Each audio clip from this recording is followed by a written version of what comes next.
Hi friends, welcome to our channel. இன்றைக்கி நம்ம சேனலில் செம்ம டேஸ்ட்டான உருளைக்கிழங்கு வறுவல் தாங்க எப்படி செய்கிறதுன்னு பார்க்க போகிறோம். தயிர் சாதம், ரச சாதம், லெமன் சாதத்துக்கூடலாம் வச்சு சாப்பிட்றதுக்கு செம்ம அட்டகாசமாக இருக்கும். கண்டிப்பாக மிஸ் பண்ணாமல் ட்ரை பண்ணி பாருங்கள். கொஞ்சம் கூட தண்ணி சேர்க்காமல் இந்த வறுவலை நம்ம செய்ய போகிறோம். பேச்சுலர்ஸ் கூட ரொம்பவே ஈஸியாக செஞ்சு முடிச்சிடலாம். ஒரு முறை இந்த உருளைக்கிழங்கு வறுவலை செஞ்சு கொடுத்து பாருங்கள், திரும்ப திரும்ப கேட்பாங்க. அந்த அளவுக்கு டேஸ்ட்டாக இருக்கும். வீடியோக்குள்ளே போகிறதுக்கு முன்னாடி நம்ம சேனலை சப்ஸ்கிரைப் பண்ணாதவங்க சப்ஸ்கிரைப் பண்ணிக்கோங்க. வாங்க இப்போ இந்த ரெசிபி எப்படி செய்கிறதுன்னு பார்க்கலாம்.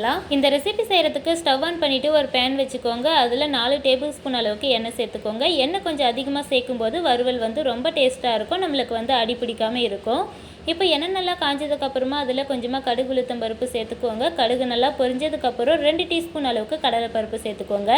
இந்த வறுவலுக்கு நம்ம கடலைப்பருப்பு சேர்க்கறதுனால நம்மளுக்கு சாப்பிடும்போது ரொம்ப டேஸ்ட்டாக இருக்கும். அதனால் உங்களுக்கு வேணும்னா இன்னும் கொஞ்சம் கூட அதிகமாக சேர்த்துக்கலாம். நம்ம சேர்த்துருக்கிற கடலைப்பருப்புலாம் லைட்டாக செவந்ததுக்கப்புறமா இது கூட பொடியாக கட் பண்ணி வச்சுருக்க வெங்காயம் சேர்த்துக்கோங்க. வெங்காயம் சேர்த்ததுக்கப்புறமா இந்த வெங்காயம் நல்லா வதங்கி வர அளவுக்கு வதக்கிக்கோங்க.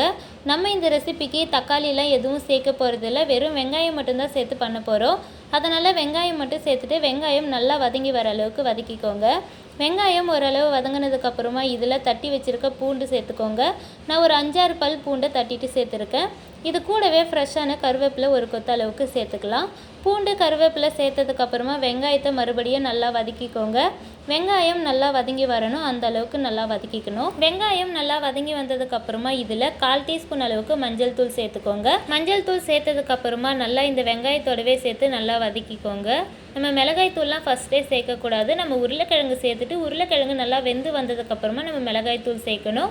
இப்போ மஞ்சள் தூளை லைட்டாக வதக்கினதுக்கப்புறமா பாருங்கள், 3 பெரிய சைஸ் உருளைக்கிழங்கு தோலெல்லாம் சீவிட்டு இந்த மாதிரி பொடி பொடியாக கட் பண்ணி எடுத்திருக்கேன். அதை இது கூடவே சேர்த்துக்கலாம்.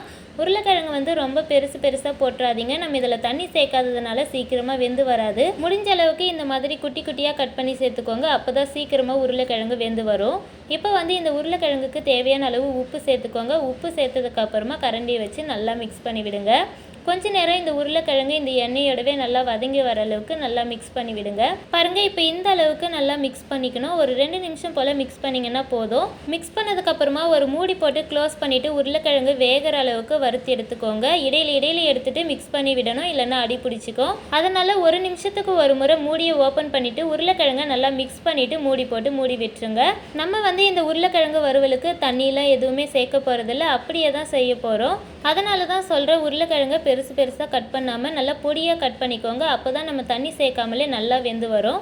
இப்போ பார்த்தீங்கன்னா 1 நிமிஷம் போல் ஆயிருக்கு. 1 நிமிஷம் கழித்து இந்த மாதிரி நல்லா மிக்ஸ் பண்ணி விடுங்க. பாருங்கள், நான் இடையில எடுத்து மிக்ஸ் பண்ணதுக்கே எனக்கு லைட்டாக அடி பிடிச்சிருக்கு.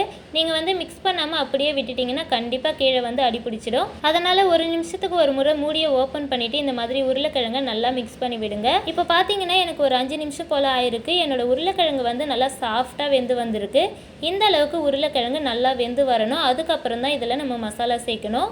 இப்போ உருளைக்கிழங்கு நல்லா வெந்ததுக்கப்புறமா இதில் 2 டீஸ்பூன் அளவுக்கு குழம்பு மிளகாய் தூள் சேர்த்துக்கோங்க. உங்ககிட்ட குழம்பு மிளகாய் தூள் இல்லைன்னா நீங்கள் மிளகாய் தூளோட மல்லித்தூள் சேர்த்துக்கோங்க. இப்போ இது கூடவே 1 டீஸ்பூன் அளவுக்கு சிக்கன் மசாலா நான் சேர்த்துக்கிறேன். நீங்கள் சிக்கன் மசாலா, பிரியாணி மசாலா, கறி மசாலா எது வேணுனாலும் சேர்த்துக்கலாம். இந்த மசாலா சேர்க்காமலே செய்யலாம். இந்த மசாலா சேர்க்கறதுனால நம்மளுக்கு நான்வெஜ் மாதிரி ரொம்ப டேஸ்ட்டாக இருக்கும். இப்போ மசாலா சேர்த்ததுக்கப்புறமா நல்லா கரண்டியை வச்சு மிக்ஸ் பண்ணி விடுங்க. நம்ம சேர்த்துருக்கிற மசாலாவோட பச்சை வாசனை போகிற அளவுக்கு நல்லா மிக்ஸ் பண்ணிக்கணும். பாருங்கள், இந்த மாதிரி நல்லா மிக்ஸ் பண்ணதுக்கப்புறமா ஒரு மூடி போட்டு க்ளோஸ் பண்ணி விட்டுருங்க. ஒரு நிமிஷம் போல் அப்படியே இருக்கட்டும்.